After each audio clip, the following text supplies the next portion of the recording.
Ar manai, kad galima vien su sportu išspręsti tas tokias savivertės problemas, ar šalia turėtų būti ir profesionalas? Pats minėjai, kad pas psichoterapeutą lankėsi, tau padėjo. Manau, kad treneris šitam sportui yra labai svarbus dalykas, nes tai yra ilgas procesas. Tai pavyzdžiui, mes kalbam tik apie dietą, tą riebalų procento mažinimą ir tą ryškinimo etapą. Tai yra, gerai, grubiai tariant, nuo 12 iki 20 savaičių gali trukti tas etapas. Žinot, kaip apeiti, nes tada, kai mes ir kalbėjom prieš kamerą sujungiant, kad yra emociniai valgymai ir visos ta kontrolė, režimas ir dauguma kitų pagundų, nes yra gyvenime, dar reikia kažkaip pinigėlių užsidirbti, tada yra dar draugų, yra dar santykiai ir galbūt pas kitus yra ir šeima ir vaikai.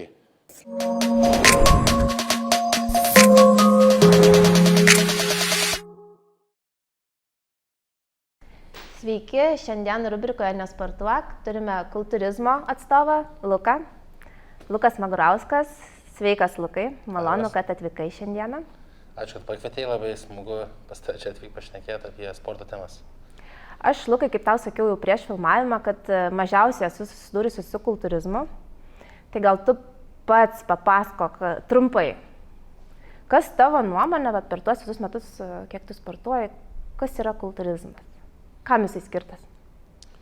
Gerai, kiek aš irgi susitikęs žmonių, tai dažniausiai esam mes įskaudinti arba tenais pasitikėjimo klausimų daug buvę vaikystėje arba ten kažkokios traumos įvykusios. Ir būdami paaugliai, didžioji dalis, kiek iš draugų ir aš taip pat norėjom sutvirtėti, bus stipresni ir gal pasitikėjimo ir tada į tą sporto salę pradėti vaikščiot, kad padidėtum, sustiprėtum ir tą tokią vyriškumo įgautum ir pasitikėjimo savim. Tai čia bent jau mano tokia pradžia yra aplinkoje iš draugų, kiek aš pažįstu ir profesionalių kultūristų, kad didžioji dalis top atletų turėjo kažkokias vos netraumas, kas pastumėjo į šį sportą ir didžioji dalis mano sportininkų, kurie yra aukščiausios klasės ir daugiausiai yra pasiekę, yra vis tiek kažkokie truputėlį esam, kad siekti tokio maksimumo ir būti truputėlį crazy ir varyti rezultatą ir vos ten daryti viską, ką galėjau, taip sakant, whatever it takes, tas pasakymas, tai, manau, reikia biškelį būti kitokiam. Tai iš mano pusės tai buvo tai labiau pasitikėjimo įgavimas, norėjau išsiskirti iš kitų žmonių, nenorėjau būti toks kaip visi ir tai buvo vienas iš tokių sportų, kur atradau iš tikrųjų, kas man gaunasi ir man pavyksta. O kultūrizmo varžybos, taip trumpai tariant, kad žmonės suprastų, tai paprasčiausiai yra ant scenos, yra pagrindinės kelios pozos. Tai žiūrint nuo kategorijos, tai kaip pavyzdys 7 pozos, visi atsistoja, tada žiūri, kas turi mažiausiai riebalų procentą, kad matytųsi tų raumenų skilimų kuo daugiau ir kas proporcingiausiai atrodo, tai yra keli vertinimo kriterijai, tai ryškumas, proporcijos, tai pavyzdžiui, kad nebūtų tenais rankos didesnės, ten už kokią krūtinę, bet paprasčiausiai, kad būtų graži, sportiška figūra, kaip mes matome Marvel arba superherojų filmuose. Tai pečiai, tada talija siauresnė, vos ne kaip X formos arba V formos ir tada save turi gražiai pateikti, tai taip, kad lyg skulptūra kokia atrodytum, o ne ten drebėtum ir atrodytum, kad tau sunku. Tai teisėjai vertina tas, kas proporcingiausiai, gražiausiai, idealiausiai save pateikia ir kuris turi mažiausiai riebalo procento ir tas laimi tą dieną, kuris gražiausiai ant tos scenos atrodo. O tas visas procesas, varžybų pasiruošimas, tikslas yra išsaugoti kuo daugiau raumeninės masės ir sumažinti riebalų procentą kuo stipriau. Tai yra tas pasakymas, kad varžybų pasiruošimas trunka 12-16 savaičių, kad yra visiškai skirtas laikas maksimaliam riebalų deginimui ir raumens išlaikymui. Supratau. Tai Lukai, dabar toks trumpas klausimas. Išvaizda ar sveikata? Gerai, tai profesionaliam sportui, manau, kaip ir bet kokiam kitam, tai yra rezultatas, tai išvaizda, jeigu kalbant apie kultūrizmą.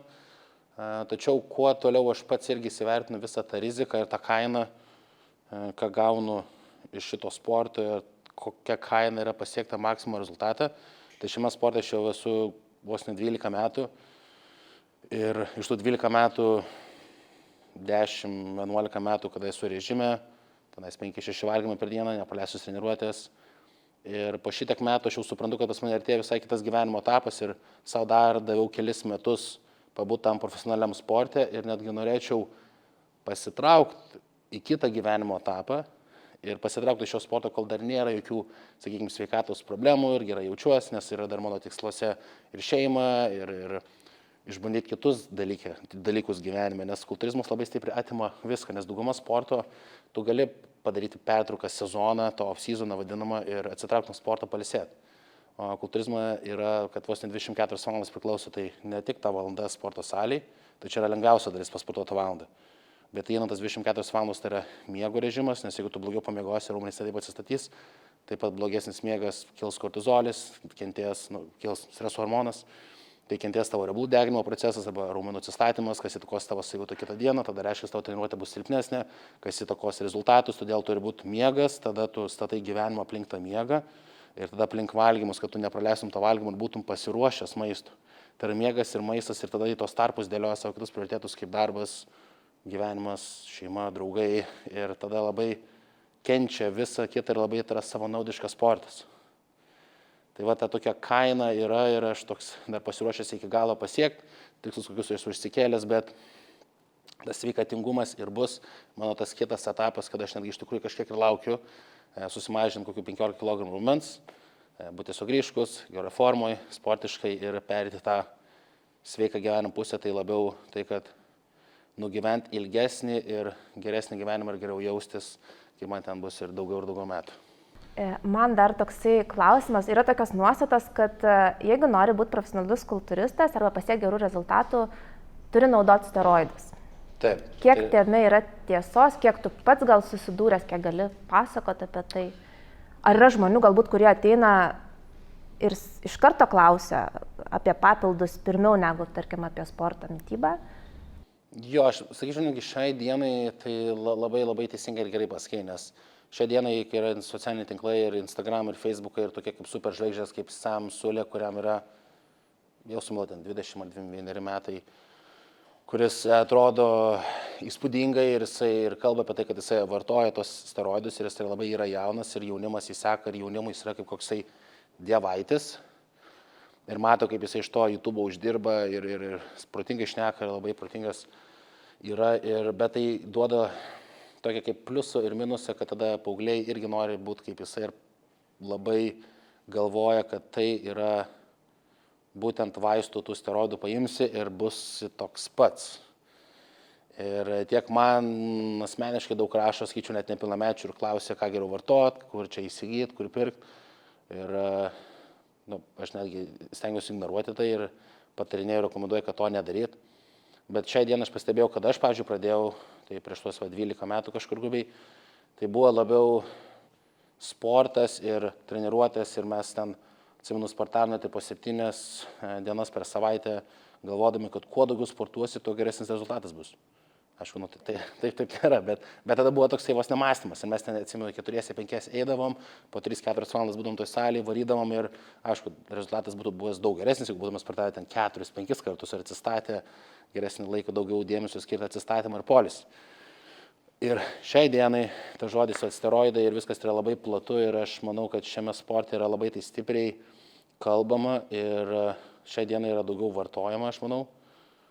Ir tai yra labai, kadangi daugiau YouTube kanalų ir dabar vos nenorint žmonės pasiekti daugiau peržiūrų, apie tai šneka daugiau ir daro video apie tai, tai yra tokie kaip pliusai ir minusai, kad gerai, kad yra informacijos ir žmonės kalba apie žalas, ne tik apie naudas, nes aš manau, žalos yra daug daugiau negu naudos. Ir tas 16-metis galvoja, kad aš noriu kuo didesnis būti, kuo stipresnis būti ir padarysiu vos ne bet ką, kad paimčiau tą, pavyzdžiui, medalį arba tiesiog, kad gerai atrodyt paplūdimy. Manau, tai yra visiškai kvailai ir durna, nes tu vis tiek, kai tau bus 30 metų, o tu dabar esi tau yra 18, tu dabar puikiai jautiesi ir tau nesvarbu, kas bus vėliau. Bet patikėk, kaip tau bus ten 30 ir ten 40, tu tikrai norėsi toliau gyventi, nes bus tas kitas gyvenimo etapas, apie kurį aš dabar kalbu ir aš jau suprantu, kad artėja jisai. Ir kai norėsi šeimos, kai norėsi vaikų ir kenčia vis pirma labai vaisingumas pirmoje vietoje, tai tikėtina, bijau, kad man gali būti sunku susilaukti irgi vaikų turėti ir aš tą žalą įsivertinau.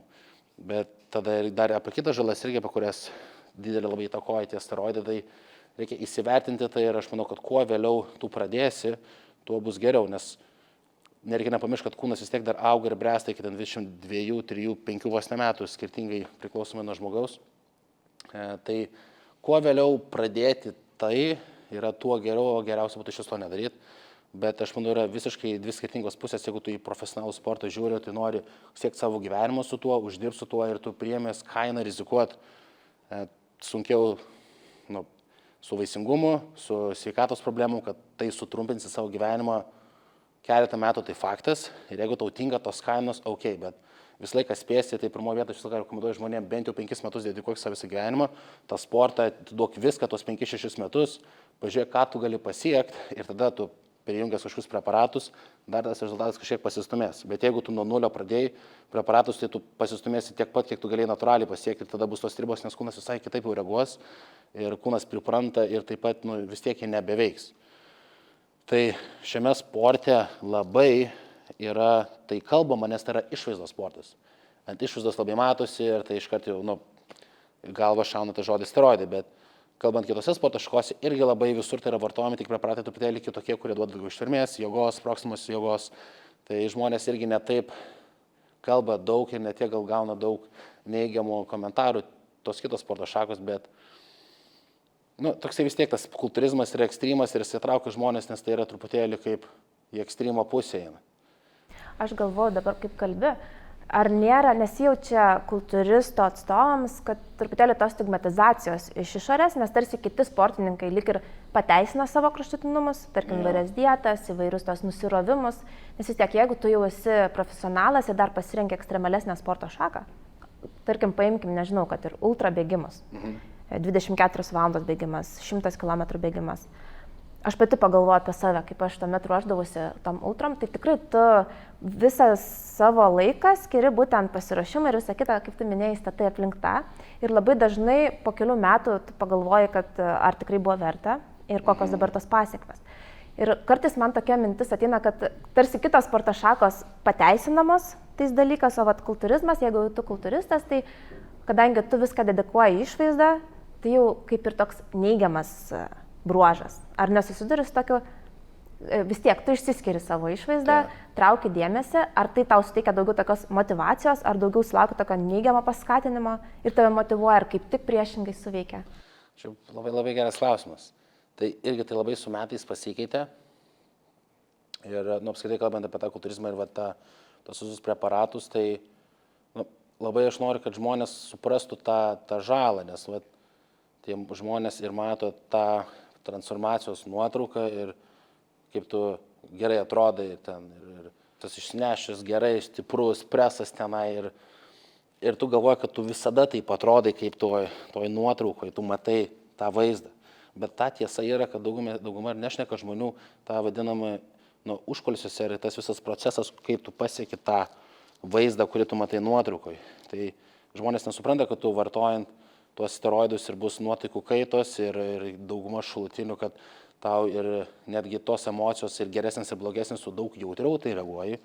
Tada ir tas prakaitavimas ir tenais bėrimai odos ir tada vien tik tokias, kaip sakyčiau, šalutinių turi netgi daug daugiau ir žmonės nesupranta ir nori labai tokie geri klausimai ir pabrėžti tai, kad ta kaina tam, kad gražiau nuogam atrodyt, ir taip kenkės savo sveikatą ir trumpinės savo gyvenimą nėra to verta. Norint tiesiog gražiai nuogam atrodyti ar paplūdimy, pilnai užtenka skirti daugiau dėmesio į sportą ir mitybą ir tu puikiai gražiai atrodysi. Tai tie ekstremai ir yra ir aš pats kaip būdamas šiam sportą ir praėjęs visą tai ir susitikęs daug draugų ir matęs daug puikių atletų, kurie atsiranda, metus pabūna ir dingsta, nes jie mato tą kainą ir kiek yra sunku ir kad nėra verta kenkti savo tiek daug. Nes kiek yra tūkstančiai atletų, kurie bando, vos eina į skolas, nes vis tiek pasirašymas labai brangiai kainuoja. Ir šiame sporte tu nelabai to šitą uždirbsi. Grįžtant prie to pačio klausimo dėl išvaizdos ir kai tenais palėtė mano tą visą asmeninį gyvenimą ir kaip aš jaučiuosi ar geriau ar blogiau, tai sakyčiau gerai, tai pradėjau vis tiek kažkur 15 metų pradėjau ir taip nuo 16 jau taip stipriai pasinėriau šitą visą gyvenimo būdą. Ir tada jo tikslas buvo kuo dailiau, gražiau atrodyti, nes buvo man svarbu kaip vaikinui moterų dėmesys ir norėjau užsiskirti ir būti tenais ir gražus. Lukai, ar pasiekiai tą dėmesį didesnį? Jautėjai paskatinamą iš moterų? Ar kaip tik būna atvirkščiai? Atvirkščiai buvo tai, kad tiesiog vyrai labiau manęs pradėjo klausinėti, o čia ką darai, kad tokias rankas turi. Tai jo, tai moterim netgi sakyčiau daugiausiai dėmesio ir buvo, kai man buvo 16-17 metų, kada buvo tiesiog ryškus presas ir vėliau tiesiog jau buvo, joms sako, oi, čia per daug. Bet, tai per humoro prizmę einant, jo, tai aš siekiau to tokio, kaip ir tikriausiai kiekvienas paauglys, tai vos ne statuso, tada dėmesio, būti kažkoks svarbus ir turėti daugiau draugų ir išsiskirti. Aš manau, buvo pas mane daug labai pasitikėjimo klausimo savim, tai aš norėjau gauti tą pasitikėjimą savim, nes buvo situacijų vaikystėje, paauglystėje, kad aš nelabai pritapdavau arba norėjau turėti daugiau draugų ir būdavau pasijausdavau atstumtas. Tai manau, tos visos šios mini traumos mane skatina tą sportą daugiau įdėti to darbo ir užsigrūdinti, tokia kaip vos ne šarvus užsidėti. Ir tada taip su metais einant ir perinant ir dirbant su savim ir pas psichoterapeutę vaikščiant ir viską. Ir tas mąstymas labai stipriai pasikeitė, tai sakyčiau, tada man tas dėmesys patiko, nes ten buvo vienu etapu jau, sakykime, kaip 20, po 5-6 metų nuo pradžios, nuo ten 16 iki 20, tai buvo jau proveržis socialiniuose tinkluose, truputėlį už žmonės pradėti pažinti, tai tas buvo kaip ir faina.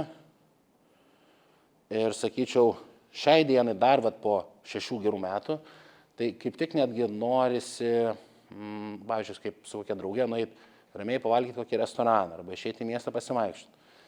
Ir tas dydis vis tiek, daugumai žmonių, daugumai žmonių nesportuoja salėje, galbūt nevaikšto ir nėra matę tokių žmonių, tai jie vos nežiūri tokio kaip pasišlykštėjimų arba čia kaip, tiesiog atkreipia dėmesį ir kartais man kaip tik norisi užsimaskuoti ir taip pasislėpti ir ramiai tiesiog pabūti su žmogum, su kuriuo atėjau ir dėmesį visą duoti. Ir kai aš jaučiu, kaip visi žvalgosi, žiūri ir toksai, kartais va čia galbūt ta kaina ir tas, angliškas žodis būtų gal toks anxiety biški yra, to jausmo, kad vos ne, tas dėmesys, tai aš manau, tokie yra pliusai, minusai. Tai sunku labai pasakyti, nes mano dabar šią dieną mąstymas yra toksai, kad aš sportuoju dėl savęs ir man tas varžybos yra labiau tikslas, ko aš siekiu, to titulo ir aš tą užsibrėžiu nuo 15 metų, kad aš noriu laimėti būtent tą titulą. Ir aš siekiu, ir tą išvaizdą aš nelabai netgi žiūriu ir neakcentuoju. Pas mane nėra tas mąstymas, kad aš esu didesnis už jį, arba esu stipresnis, arba geresnis kažkuo. Aš netgi pamirštu, kad esu didesnis už kitą žmogų ir, pavyzdžiui, netgi su draugais išeinam kokį tenais miestą, ar pasilinksminti, ar į klubą nueinu, ko aš jau pagaliau savo tai leidžiu nusižengti nuo režimo. Tai aš netgi būnu net pamirštu, kad esu kažkoks platesnis, ar mano gabaritai yra didesni ir ten kažką netyčia atsitrenkia, arba ten, toksai net nesureikšminu aš to. Ir tas mąstymas visai kitoks yra, todėl mano tai yra svarbiausia mano rezultatas ir laimėti tą titulą, dėl to aš pasiryžęs yra, ne bet ką padaryti, bet daugumą dalykų padaryti, kad tai pasiekčiau. Ir anksčiau aš tai akcentuodavau ir paauglystė ir buvo man svarbu, kaip aš atrodau, įtikti galbūt kažkam. Šiai dienai ne, ir būdant tokie komentarai vos ne iš žmonių, čia man per daug, čia man toks didelis, tai aš to nematau, nes aš neakcentuoju savo labiau, suprantate, apie ką aš noriu pasakyti, tai man labiau yra grinai sportinis rezultatas ir aš žinau, kad aš jau pasieksiu tą sportinį rezultatą ir nustosiu dalyvauti profesionaliai, tai aš vis tiek visą gyvenimą sportuosiu, tai aš pats savo asmeniškai irgi gražiau atrodžiau, jeigu kalbant apie grožį, kai buvo minus 15-20 kg rūmens, nes aš geriau jaučiausi mobilesnis, geriau judėjau, galėjau daugiau dalykų laisviau padaryti, tai yra visiškai tokie skirtingi etapai, tai toks gal labai platus atsakymas mano buvo. Tu labai gerai paminėjai pradžiai apie savivertės problemas, kas labai dažnai atveda į tą grožio sportą. Taip. Kaip sakau, tai būna fitnesas, kultūrizmas. Ar manai, kad galima vien su sportu išspręsti tas tokias savivertės problemas, ar šalia turėtų būti ir profesionalas? Pats minėjai, kad pas psichoterapeutą lankėsi, tau padėjo.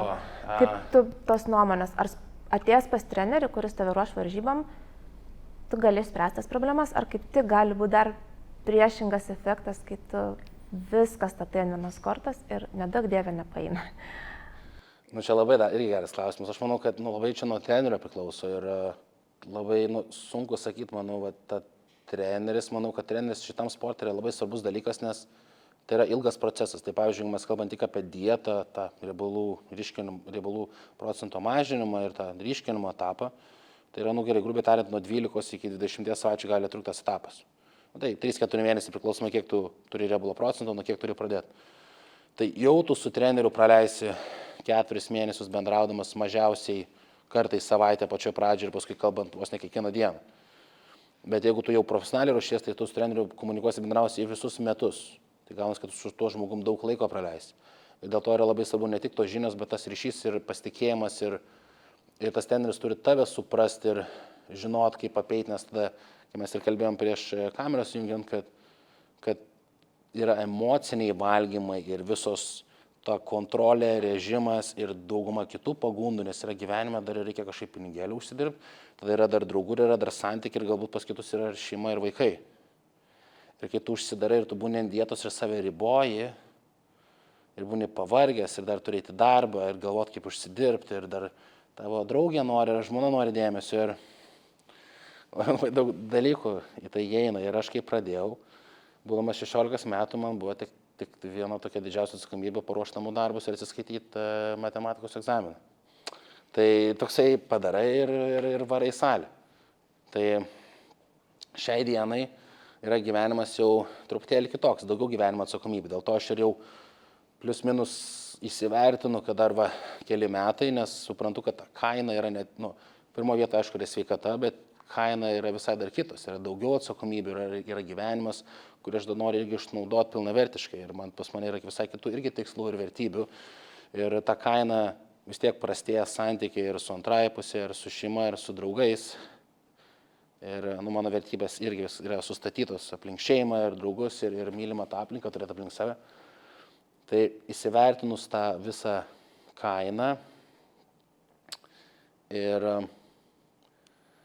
ta visa psichologinė būsena, tai būtent kaip aš irgi pradėjau ir dabar, tai sakyčiau, kad labai yra svarbu dirbti su savim, nes didžioji dalis sportininkų stato, netgi asmeniškai pažįstu kelis, ir kaip ir aš netgi vienu metu buvau vienas iš jų, kad aš netgi skolindavausi pinigų, kad nusipirkti papildų ant maisto, nes vis tiek ta jautina kiekvieną dieną tenais maistas vos ne 6 kartai per dieną valgymai.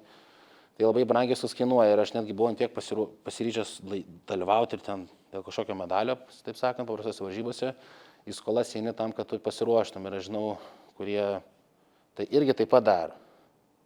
Ir vardant ko, ir kodėl.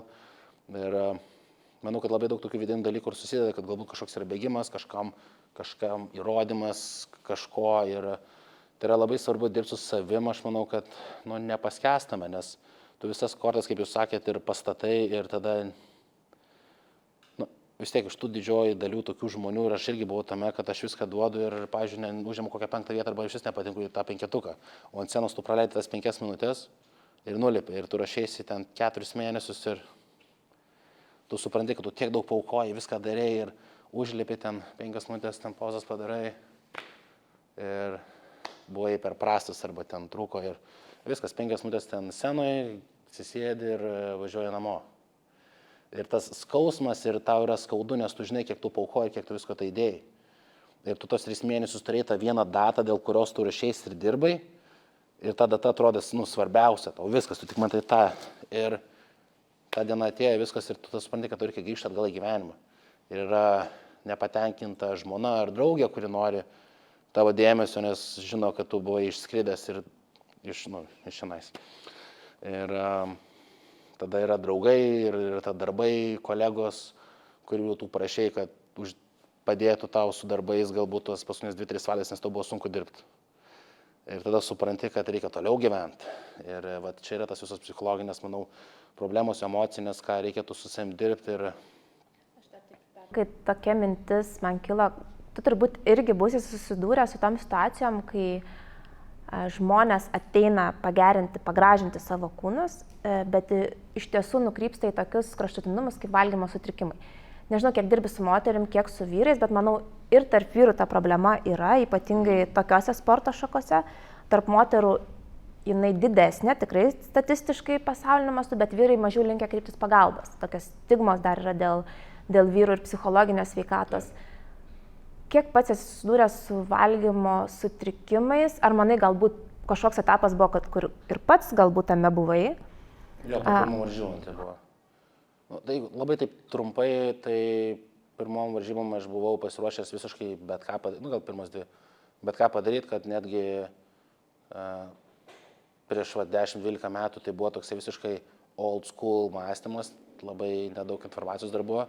Čia Lietuvoje, kaip tie visi pasiruošimai vyksta ir tų trenerių nebuvo tiek daug. Tai gausi taip, kad aš vos nevalgiau virtą vištieną, išvirtą 2 kartus, kad ten visiškai nieko nebūtų ir kaip popierius būtų, agurkas ir icebergas vos ne. Ir ten 0 angliavandenių, 0 riebalų, kada 0 riebalų irgi yra, tai ir tas sekso noras sumažėjęs, tas libido lygis kritęs, Moteris atrodo net nerūpė ten tos pirmus 2 mėnesius iki tų varžybų.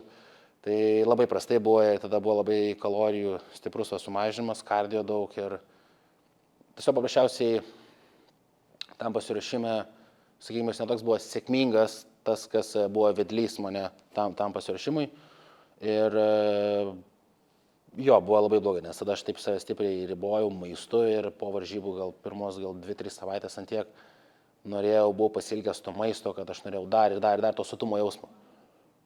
Ir gavosi taip, kad net ant tiek, kai tu stipriai tą riebalų procentą esi sumažinęs ir mažai valgai daug ir apykaita yra sulėtėjus, ir tada tas apsivalgymas, apsėdimas prasidėjo netgi bet ko. Tai gaunasi, kad labai stipriai kūnas kaip kempinė viską susiurbė, ypač po ilgo laiko deficito.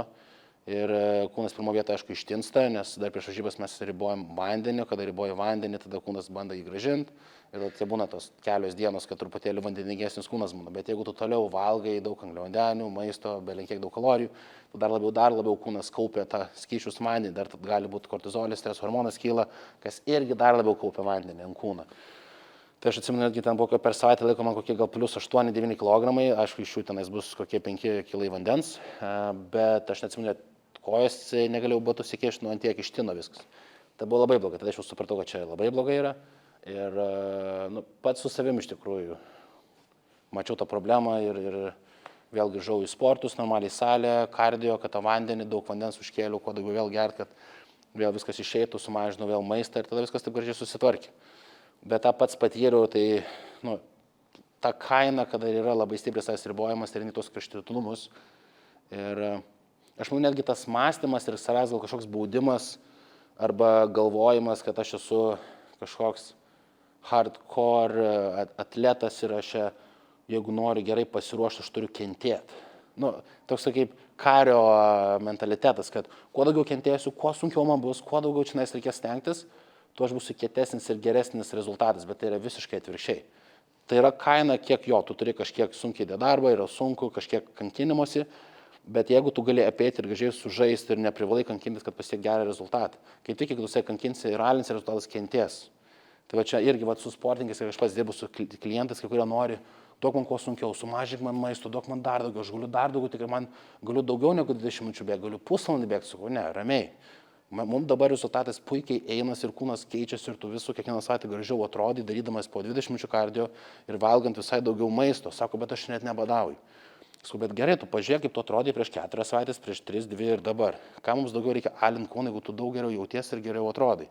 Tai va tas mentalitetas pas vyrus yra labai stipriai, aš pastebėjau ir pas man irgi buvo, kad jeigu turi pasiekti rezultatus, turi vos ne kankinti save. Tai va, tai taip, tas yra. Bet tas pagrindinis jūsų klausimas ir buvo, kad dėl maisto sutrikimo, tai netgi su paprastais klientais dirbant, kurie nori tiesiog pasiruošti vestuvėm arba vasarai gražiau atrodyti, kurie nori nusimesti tą pilvuką, kur dažniausiai klientai pas mane ko eina, tai raumenų masės padidinimas arba riebalų procentų sumažinimas. Tai sakyčiau, su maisto sutrikimais tai nelabai pasitaikė iš tikrųjų. Gal labiau, kurie atėjo gal nuo praeitų trenerių, kurie treneriai buvo labai stipriai sumažinę maistą. Ir ta buvo situacija, kad labai mažai valgo, labai daug kardio daro ir labai, gal, manau, tas didžiausias yra trigeris, kas iššaukia tą apsivalgymą ar maisto sutrikimą, bent jau, iš ko aš susidūriau, kad labai stipriai visko ribojimas. Kad gali tik tą ir viskas dėl nieko. Ir tas žmogus save laiko vos nesusilaikęs, kuo labiau spaudžiasi ir tai yra vos ne kaip tiksinti bomba, yra tik laiko klausimas, kada nutrūksi ir pradėsi valgyti. Tai pas mane, kai ateina klientai, aš pirmoje tai sakau, kad paskui kaip aš dirbu. Tai dirbau su tuo, kad žmogus man parašo savo mėgstamus tam produktus, kiek jisai kartų dieną gali valgyti, jo dienos rutinį, jo fizinis aktyvumas. Ir ant tų griaučių, kaip jis yra įpratęs gyventi, kaip jisai valgo, jo mėgstami produktai. Aš jau parekomenduoju, kokius maždaug kiekius tau reikėtų valgyti pagal tą dienos aktyvumą ir mes bandymo būdu mes randam, kas jam tinka. Tai vienai savaitės, sakau, pabandom valgyti tiek ir tiek maisto, tai kad būtų ir baltymų kiekis pakankamas jam, sveikų riebalų dėl hormoninės veiklos ir tada angliavandenių kiekis ir energijos šaltinis, kiek jis maždaug išnaudoja tos energijos. Ir tada tiksliai mes žinom, kokį kiekis maisto valgo, savaitę laiko ir po savaitės laiko jis vėl pasisveria, matmenys, nuotraukos ir savijauta. Bandymo būdu tiksliai žinom per tas dienas, kiek jisai valgia ir kaip kūnas reaguoja Ir pagal tai, kaip kūnas reaguoja, mes toliau žinoma reikia mažinti, ar didinti, ar tai deficitas kalorijų, ar perteklius ir pagal tą tikslą galime jau žinoti, kaip maistą koreguoti. Tai manau, kad ta kaina ir yra savęs ribojimo ir niekas, kaip aš traktuoju savo klientam, tai turi būti gyvenimo būdas. Jeigu tu nori būti gražiai atrodyti ir gerai jaustis, tai turi atrasti tą, kas tau patinka ir tinka, kad galėtum laikytis visą gyvenimą. Jokia dieta neturi būti kančios ar ten kankinimasis, jeigu žmogus, kalbant apie paprastą žmogų, kuris nori tiesiog gražiai atrodyti visada. Aš dar taip galvoju, kad tu nebūsi visą laiką gražus visiems. Bet kokiu atveju, kad ir kaip tu atrodys, atsiras tų, kur tave palaikys ir tų, kurie sakys, vis tiek tu negerai atrodai, nepaisant to, kad tu būsi ten puikios formos, puikios figūros arba ten tai sporto šakai atitiksi idealiai reikalavimus. Tai toks irgi truputėlį darbas turbūt su savo savivertė, kad aš neturiu įrodinėti, kad aš esu vertingas dėl to, kad aš gerai atrodau. Aš esu vertingas tiesiog kaip žmogus ir tikrai ne dėl to, kad aš labai puikiai atrodau. Ir aišku, ta socialinė erdvė turbūt labai daug duoda to tokio neigiamo pastumėjimo į tas tokius destruktyvius dalykus, nes mes dažnai matom, nežinau kaip pas tave socialinė erdvė, aš truputėlį irgi peržiūrėjau, bet pas daugumą trenerių vis tiek mes rodom tą kūną, tą tokį no pain, no gain pasiekimus ir nenori žmogus, paprastas, kaip sakau, iš gatvės žmogus, kuris žiūri, jisai pradeda vertinti šiek tiek ir save per tą prizmę ir bando pasąmoningai net atitikti tam tikrus standartus. Tai labai, manau, sveikas ir tas pokalbis mūsų, ir tas kalbėjimas socialinė erdvėje, kad nereikia atrodyti. Taip, visi mes turim problemų, vieni sprendžia per sportą, kiti gal per kitus dalykus, bet esmė ta, kad siekdamas kažkokio idealo, tu gali jo net nepasiekti, nes tiek turbūt ir genetikai takoja, tiek ir tavo gyvenimo būdas pats ir galimybės pačios. Ir kartais tu gali geriausiai jaustis ir geriausiai atrodyti visai ne tame amplua, kaip tu save gal matai kito žmogaus atvaizdę. Tai turbūt su tuo irgi galbūt su klientais reikėtų kartais pašnekėti, kad nebūtinai tu būsi laimingesnis ir sveikesnis, atrodydamas kaip tas žmogus nuotraukoje, arba tas, kuris laimėjo ką tik medalį. Nes tu nežinai, galbūt jis turi labai didelių problemų. Tai čia kalbant, aš manau apskritai net apie gyvenimo, bet kokias sritis, kad manau, netgi gal pas vyrus, aš gal pastebėjau, gal dažnesnis procentas, galbūt klystu, bet kad turi kažkokį tikslą ir galvoji, kai aš pasieksiu tą tikslą, va tada aš būsiu ten toksai, arba tada atsiras tiek ir tiek dėmesio, arba tada aš galėsiu sau leisti nukeliauti kažkur, kaip pavyzdys. Ir tu vis sieki ir tada supranti, tu tiek daug visko atiduodi ir kaip pasikeitai, niekas nepasikeičia gyvenime. Tai pas mane ta pati problema buvo ir aš tada supratau, kad reikia šiandien mėgautis, ką aš čia dabar turiu ir išjausti visus jausmus, kas yra blogai ir kas yra gerai. Ir tas procesas yra kaip tik yra smagiausia dalis, nes aš atsimenu vis siekdavau to kažko ir galiausiai kažkaip niekas nepasikeičia, kaip ateina ta data. Tai netgi su klientais pas mane irgi yra, aš dalinuosi savo klientų pokyčiais ir būna klientų paklausė, aš mačiau, kaip tavo ten tie klientai pasikeitė per 3 mėnesius, o aš tai taip nepasikeičiau. Arba ar man įmanoma taip pat. Ir aš sakau, nepamirškit, kad visų pirma yra amžiaus skirtumai, tada tas žmogus galbūt gali sau leisti daugiau, sportuoti laisviau. O sakau, mes kiekvienas turim gyvenimo problemų ir kai kurie turi dirbti naktim, kai kurie turi daugiau darbo ir nespėjimo arba yra šeima ir yra pliusai minusai visur. Tai manau, kad reikia įsivertinti tai, ką turi ir kaip jūs ir sakėt, kad yra visai kitos medalio pusės. Tai pavyzdžiui, aš manau, svarbiausia yra pasirūpinti yra vos ne emocinė pusė, tada fizinė pusė ir tada vos ne ta sveikata.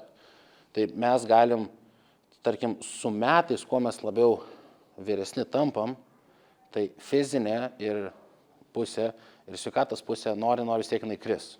Ir mažų dalykų stebėjimas savo rutinoje, ką galiu padaryti, kad geriau jaustis, mes galim sulėtinti tą ir būdami 90 galim atrodyti kaip 70 ir jaustis taip pat gerai. Bet ta emocinė dalis, tai su visais metais jinai nesikeičia ir aš manau, kad reikia ir tą vertinti labiausiai, kaip tu jauties, ar tu laimingas ir kaip tą pajausti pilnavertę laimę ir kalbant apie tą psichologinius dalykus. Ir mano vos net 2 metai vaikščiojimai pas psichoterapeutę ir pirmą vizitą mes paklausiau, ko aš atėjau. Ir man labiausiai, kas buvo įdomiausia, tai kaip būti laimingam ir kas yra ta laimė ir kaip iš tikrųjų reikia surasti meilę. Nes man nebuvo tos problemos su tais santykiais ir įsimylėti ir ar ta meilė egzistuoja ar ne. Ir va, tie didžiausi tokie klausimai buvo ir man tiesiog paprastai pasakė po daug vizitų, kad jaus tą pilnavertę laimę tu turi patenkinti savo emocinius poreikius ir jausis taip, kaip tu nori ir daryti taip, kaip tu jauties. Tai jeigu čia taip labai taip trumpai šnekant, tai va, mano per šitiek metų ta patirtis ir buvo, kad rūpintis, aišku, savim, ta sveikata, sportuoti, maistas, bet tą emocinę dalį, tai labiau irgi reikia vertinti, kokie žmonės mūsų aplinkoje yra. Ir dar taip irgi trumpai šnekant, vat, jūsų irgi visa veikla, aš kaip suprantu, yra sveikatos centras ir turit jūs įvairias procedūras, kurios eina į tą sveikatingumo pusę. Dėl to man ir buvo labai smagu su jumis pašnekėti ir susitikti gyvai. Tai aš manau, netgi man pačiam būtų irgi įdomu labiau sužinoti apie tas visas procedūras ir dar esam kalbėję, kad reikės užėjti ir pas jūs ir išbandyti. Tai taip, Lukai, iš tikrųjų, tu labai gražiai tai privedai prie tos atomazgos apie savim pasirūpinimą, ne tiek fizinių ir psichologinių lygmenių. Ir pakviesim tave į sveikatos terapijos centrą, kur pats galėsi išbandyti hiperbarinę deguonies terapiją. Jau šiek tiek pašnekėjom prieš eterį, kas tai yra. Tai yra atstatymas tiek nervinių ląstelių, smegenų ląstelių, tiek ir visų raumeninių skaidulų. Na, toks ir emocinis, ir fizinis atsistatymas, ypatingai žmonėms, kurie patiria psichologinius sunkumus, fizinius sunkumus, iš esmės, manau, mums visiems. Ir truputėlį užsiminėm apie šalčio vonę. Jo, tai aš manau, taip trumpai būtų įdomu jo sužinoti, nes manau, kad žmonės, taip sakydami tas tokius kaip naudas, galbūt tokie gražūs terminai, galbūt ne visiems yra irgi suprantama. Tai aš iš savo pusės man irgi būtų labai įdomu sužinoti, pavyzdžiui, tarkim, ledo vonės, taip. Jūs jos turite, aš kaip suprantu. Ir kaip aš suprantu, kad pavyzdžiui, priklausomai nuo tikslo, tarkim, mano atveju, kai mano tikslas yra raumens auginimas ir ten riebalų deginimas ir, sakykime, irgi imunitetas, tai, kaip mes ir kalbėjom prieš tai, kaip aš irgi suprantu, kad man, pavyzdžiui, po sporto ledo vonia netokia būtų naudinga, tai geriau būtų daryti prieš sportą, kad suaktyvinti visą kūną, kad dopaminas išskirtų, kad aš gaučiau daug energijos būstą. Prieš sportą tada bėgčiau sportuoti, taip? Taip, tai mes kalbėjome, kad labai skiriasi, kada tas procedūros gali būti taikomas. Iš esmės, ledo vonia jinai tinkama bet kuriam žmogui, išskyrus jeigu tai yra jėgos atletas arba hipertrofijoje siekiantis žmogus, raumenų masės didinimo. Tai šiuo atveju po treniruotės turi būti praėjusios mažiausiai 24 valandas. Nes jeigu į ledo vonią, taip? Taip, į šalčio arba ledo vonią, tuomet mes nesustabdam hipertrofinio raumens augimo, leidžiam pačiam gyti. Ir suteikiam tą tokį atpildą, tai serotonino, dopamino, endorfinų išsiskyrimą, tokį būstą kaip psichologinį, emocinį, fizinį. O hiperbarinė deguonies terapija, papildomai taikoma, jinai prideda taip pat tokį nusiraminimą tarsi, jeigu psichologiniu lygmeniu, bet to pačiu įgalina mūsų smegenis efektyviau dirbti, nes yra prisotinamos smegenys deguonimi. Aš kaip suprantu, įeina į kažkokį kambarį ir ten būna daug deguonies ir... Taip, jūs specialioji kapsulė gulit, kvėpuoja deguonimi ir keliamas slėgis. Panašiai kaip kiltumėt lėktuvu, tik tai poveikis yra taip, kaip nertumėt po vandeniu. Tai yra toks jausmas, kaip kiltumėt lėktuvu, bet efektas kaip narui neriant po vandeniu ir kvėpuojant 100% deguonimi. Tai aš labai, Lukai, tave pakviesiu įvertinti ir pasidalinti savo pojūčiais. Ne, tai gerai, tai aišku, tikrai išbandysim, aš kaip tik savo dar kamerą griebsiu ir nufilmuosim daugiau klipų, tik tais dar taip trumpai, ko mes dar laiko turim, irgi būtų įdomu, sakykime taip strategiškai, jeigu susidėlioti, tarkim, tos visos šaltos vonės, tie cold plunge'ai, dabar čia kas yra madoj, trendai, tai iš esmės, jeigu tai yra dopamino suaktyvinimas ir ta tokio energijos šuolį gauni, tai protingiausia būtų ryte arba netgi prieš sportą pasidaryti. Ryte arba 24 valandos po stiprios treniruotės. Jeigu tai yra jėgos. Tai rytas yra tobulas, nes jisai natūraliai pakelia dopaminą iki 250% daugiau negu pavartojus, tarkim, kokainą. Taip įrodyta moksle. Jo, aš noriu tik dabar tą komentarą atėjo. O neigiamų pasiekmių nėra, nes kortizolio kiekis nepadidėja. Padidėja adrenalinas, noradrenalinas, epinefrinas. Natūraliai tai yra natūralus dopingas žmogui. Tai ypatingai sportuojančiam, kuris ieško, kaip pagerinti savo fizinę formą, neįtraukiant kažkokių tai negerų medžiagų, draudžiamų medžiagų, tai yra tobulas dalykas. Tai sakykime gerai, tai aš įlendu, tada varau sportuoti ir tada po sporto kaip tik, jeigu mano tikslas yra raumens hipertrofija ir, kaip suprantu, būtų labai naudinga po sporto, gal netgi kaip pirtinai. Į pirtį ir hiperbarinė deguonies terapija. Jo, tai ta šiluma būtų viską kraujotaka, atsistatymas ir tada iš karto nueinu į degunės. Taip. Gauna smegenis degunės ir tada iš viso labai gerai. Taip, ir fiziškai, ir psichologiškai. Supratau, gerai. Nu, tai kaip tik va išbandysiu.